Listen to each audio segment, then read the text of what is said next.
as a role model and a bigger brother. So that's actually how I left New York and ended up in Virginia. So going to school out here. And I remember one day I'm in as a freshman, I get a call from my mother, and she says, Terrell, you're in college now, and I'm paying for your school, and now that you're grown, I'm not paying for any more of your bills. And I look at the phone like, okay. I'm like, wait, hold up, wait, what? Wake up. Because at this point, I've been. It was definitely a wake up call because I was relying upon my mother like up until that point. So I was like, oh, she's gonna cut me off. Like, and my mother's really a nice lady, but she just sounded cold on that phone that day, right? So I'm like, all right, so now I got to figure out how to make some money, generate some income. Well, I was blessed enough, I prayed about it, and I was blessed enough that I had a friend who came up to me not too long after. He said, you want to generate some extra money? You want to make some extra income? So I said, yeah, sure, what you got?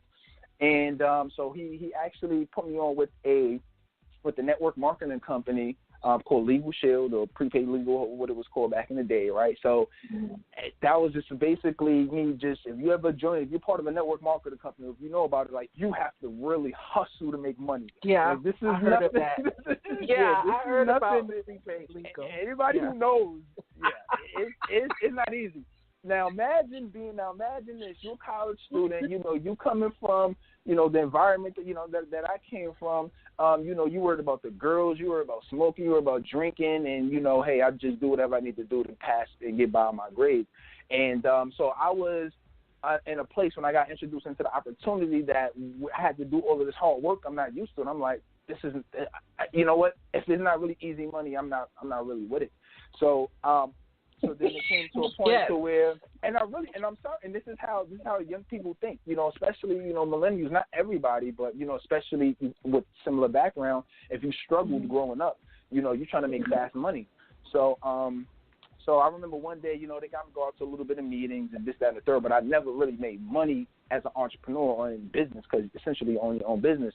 But I remember one day coming back from this event, and the event didn't really change me, but we were in a van coming back from Oklahoma back to Virginia, and I remember listening to this guy on the radio, right? We listened to a CD set, and the guy on the CD, his name was Jim Rohn, and he said something that changed the direction of my life forever, and that's the reason why I started going into entrepreneur, going into business, and actually having the confidence to do it. He said this was the turning point for me. He said, everybody suffers one of two pains, either the pain of discipline or the pain of regret. And I remember just like staring, you know how like when you just get an epiphany, you just hear something that's amazing, you just stare into the sunset like, oh my God, this just changed my life. I said, I like, for some reason it just clicked. And I said, okay, so everybody's going to suffer, no matter who you are, what background, how much money you got, it doesn't matter. Everybody's going to suffer. But the difference between the people who make it and successful and the people who are not is you either going to put the pain on yourself to grow and get better, or you're not, and life is just going to hit you, and you're going to get pain regardless, but it's not going to be in your favor. So at that point in time, I said, oh, all right, well, since I'm going to suffer pain anyway, I would rather put the pain on myself to grow and get better, because that would be more in my favor. And at that point in time, I said, all right, being productive and getting things done, I said, that's what it's really about, and that's what I'm going to do. And once it clicked, I said, as soon as I get back to campus, I said, I'm signing up everybody for this company, right? So I had a newfound motivation. I was excited. And when I got back to campus, right, you know how it is when, first of all, this makes sense, right? So like now that you have the motivation, now it's like, okay, well, let me go back and, let's go get it in. But certain things happen. Everything always happen the way you want it to happen. So when I got on campus, I'm talking to people, hey, it's calling friends, family, hey, check this out, look at this, get on this phone call. And people are not receptive as I thought they were going to be. And, we all know how it feels to be rejected. We know how it feels to, when people don't want to talk to you. And like, I'm the person, I like to be liked by people. And especially while I was in college. So now when I see people, oh, there's Terrell again, let me walk across the street because he's going to talk to me about that thing, right? Oh, Terrell's calling me, let me ignore his call, right? And this really, got me upset. And, and I was like borderline depressed because I'm like, This is not working for me. And now I'm like, hey, I can't do this business anymore. And not only do I want to do this business, like being an entrepreneur is not for me. Being a business is not for me. I leave that up to the other people. They got to figure it out. That's fine, but I'm just going to do something else. But right before I quit, because I was just about to call my friend and tell him I'm done. So you were the only one excited. You was the only one excited. I was, but I mean, he was, right? And I thought when I came back, and just because the fact that I was excited about it, that things was just going to click and people were just going to realize the opportunity. But we all know how it is when we have a business and, you know, or we have a product or service that people, that we feel like people want or we feel like people could really benefit from, but they don't seem receptive to it. And so that's how it really was. And so I said, I'm about to quit. But I said, right before I quit, let me just try this crazy thing, Lina. Let me try this one crazy thing. And what I'm going to try is I'm going to actually listen to what they say and see what happens. Right? I mean, it makes sense. So what I started doing is I started going to the meetings. I started reading books. I started getting on the phone calls with the millionaires in the company that I was telling you do X, Y, Z. And as soon as I started doing that, I started making hundreds of dollars per week on campus. And, you know, and I was one of the top guys on campus, you know, making money within this company. And it only happened because I realized that there was a formula to success, right? I realized that, you know, that you can't just be doing random things. So so to bring it back to your question from, you know, earlier, if you're in a business right now, try to figure out what are the people who are already successful in your business are doing. Don't try to recreate it. There's a formula for success. If you want to be a great bodybuilder, there's a formula for that. You want to be great at whatever your business or whatever your niche is, or you want to have a great relationship, there's a formula for it. You know, even if you think you have some groundbreaking idea, there's a formula for how to be successful or make that successful. So that's one of the earliest key things that the two real things I found out is, you know, you really got to be productive to get things done. And one of the foundation is if you want to be phenomenal, you got to have a formula in order to be successful. Okay, that'll work.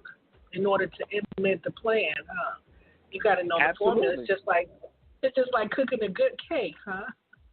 You want the cake to come out the way the professional is, you got to know the right formula. That's it. You got to know the recipe, right?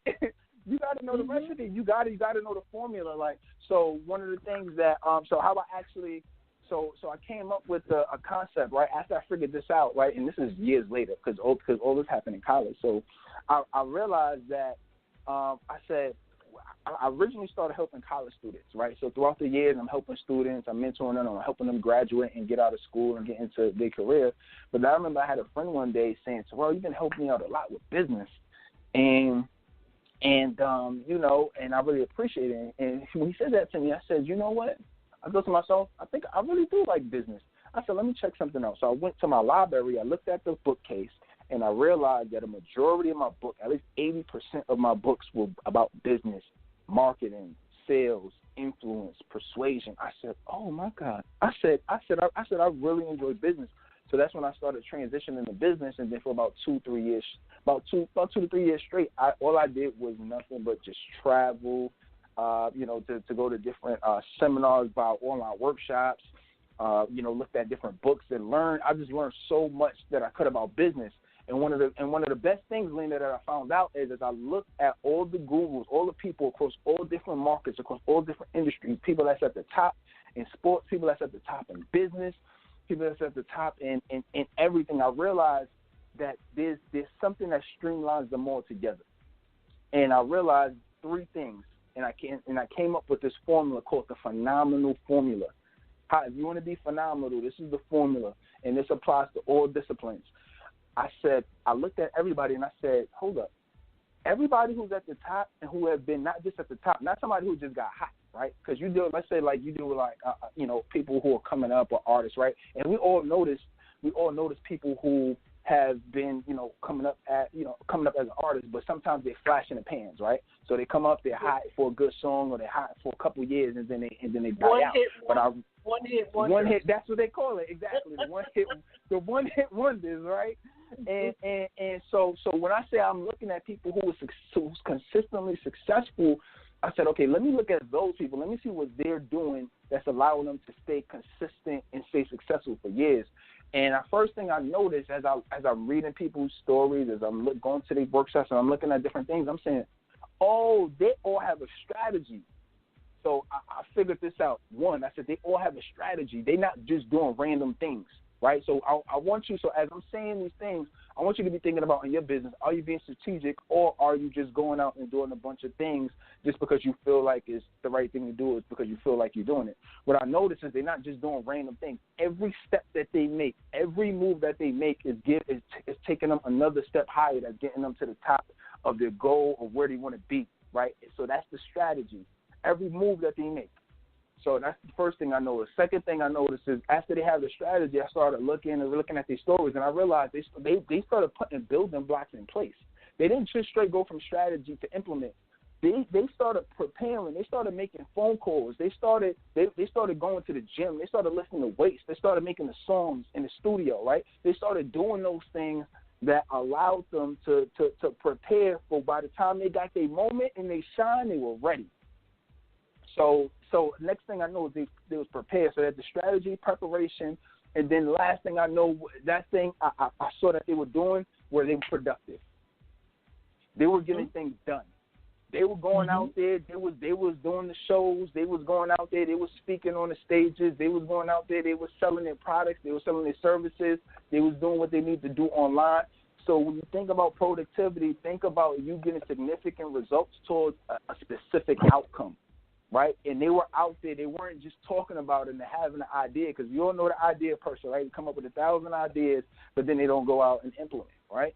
So, but what I noticed is not only did they have the idea, not only did they create the strategy, not only did they put the building blocks in place and prepare for it, but they actually went out there and made things happen. And once I noticed that, I said, oh, this is the formula right here to be phenomenal.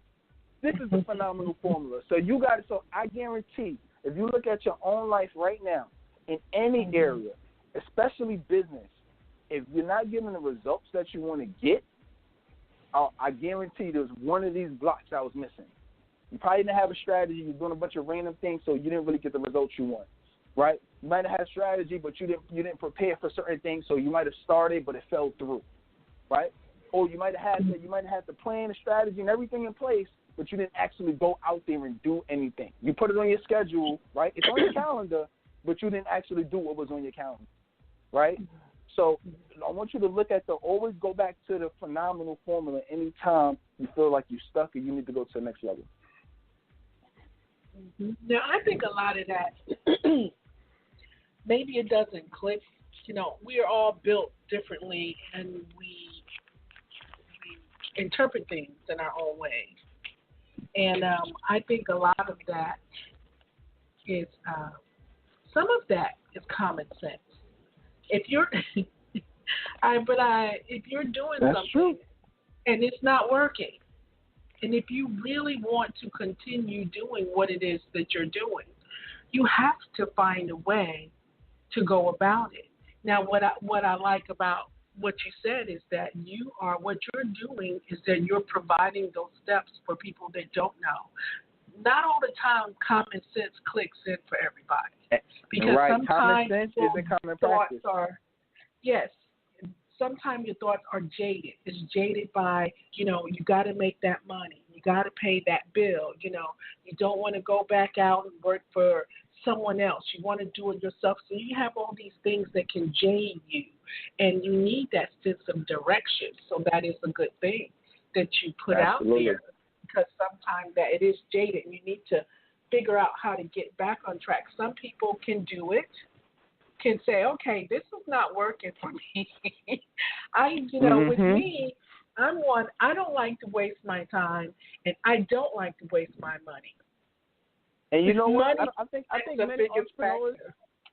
And you know what? And that's absolutely true. You know, and I think most entrepreneurs actually don't like to do the same thing. They don't like to waste time. They don't like to waste money. But the difference, I think the difference between the people who are most successful, and this is out of my research, right? So I'm not standing here saying I'm the guru of of everything, of everything. But what's really